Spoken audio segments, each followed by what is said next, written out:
Selamat datang kembali di Bangsal 87. Setelah membahas kengerian kepala terbang Nukekubi, kali ini kita akan berkenalan dengan yokai lain yang tak kalah menarik dan punya keunikan sendiri, yaitu Rokurokubi. Jika Nukekubi bisa melepaskan kepalanya, Rokurokubi punya kemampuan yang tak kalah aneh, yaitu memanjangkan lehernya hingga ukuran yang luar biasa.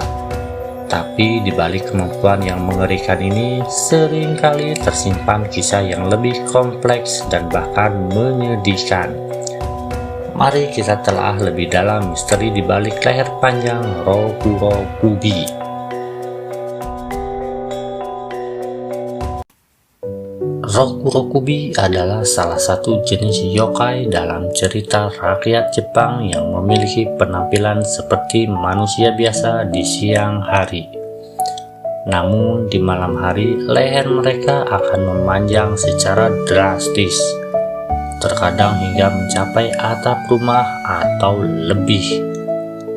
Tidak seperti Nukekubi yang kepalanya terlepas, kepala Rokurokubi tetap terhubung dengan tubuhnya melalui leher yang lentur dan panjang. Mereka bisa mengontrol panjang leher mereka, memanjangkannya sesuka hati dan menariknya kembali seperti semula. Di dalam legenda terdapat dua jenis Rokurokubi yang berbeda, yaitu yang pertama yang tidak sadar.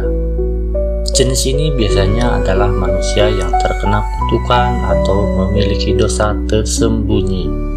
Mereka tidak menyadari bahwa leher mereka memanjang saat mereka tidur di malam hari. Leher mereka memanjang tanpa kendali dan mereka sendiri mungkin bermimpi aneh atau merasa sangat lelah di pagi hari tanpa tahu penyebabnya. Lalu yang kedua yang sadar. Jenis ini mengetahui kemampuan mereka dan seringkali menggunakan leher panjangnya untuk berbagai tujuan. Beberapa cerita menyebutkan mereka suka mengintip ke dalam rumah orang, menjilat minyak lampu, atau bahkan menakut-nakuti manusia untuk bersenang-senang. Namun ada juga cerita yang lebih kelam di mana Rokurokubi yang sadar memangsa manusia dengan leher panjang mereka. Tujuan dan kebiasaan Rokurokubi sangat bervariasi tergantung pada jenis dan legendanya. Rokurokubi yang tidak sadar seringkali tidak membahayakan manusia. Mereka mungkin hanya berkeliaran tanpa tujuan jelas dengan leher panjang mereka. Namun keberadaan mereka bisa menimbulkan ketakutan jika terlihat. Sedangkan Rokurokubi yang sadar bisa memiliki berbagai motif. Ada yang hanya ingin tahu urusan orang lain, ada yang iseng ingin menakut-nakuti, dan ada pula yang memiliki niat jahat untuk mencuri atau bahkan membunuh. Beberapa legenda mengatakan bahwa Rokurokubi yang jahat dulunya adalah manusia yang melakukan perbuatan dosa besar. Menghadapi Rokurokubi bisa menjadi situasi yang menakutkan. Jika kamu bertemu dengan Rokurokubi yang sadar dan berniat jahat, melarikan diri adalah pilihan terbaik.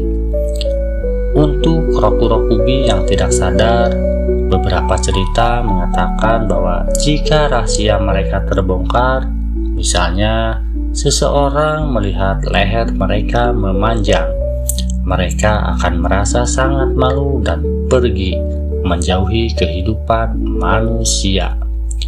Sama seperti yokai lainnya, beberapa orang percaya bahwa jimat atau doa tertentu bisa melindungi diri dari gangguan Rokurokubi.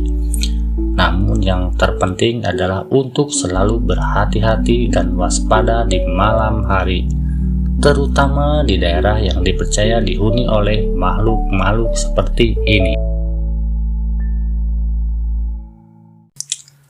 Kisah tentang Roku Rokubi adalah contoh menarik tentang bagaimana mitologi Jepang tidak hanya menyajikan monster yang menakutkan, tetapi juga makhluk dengan latar belakang dan karakteristik yang kompleks.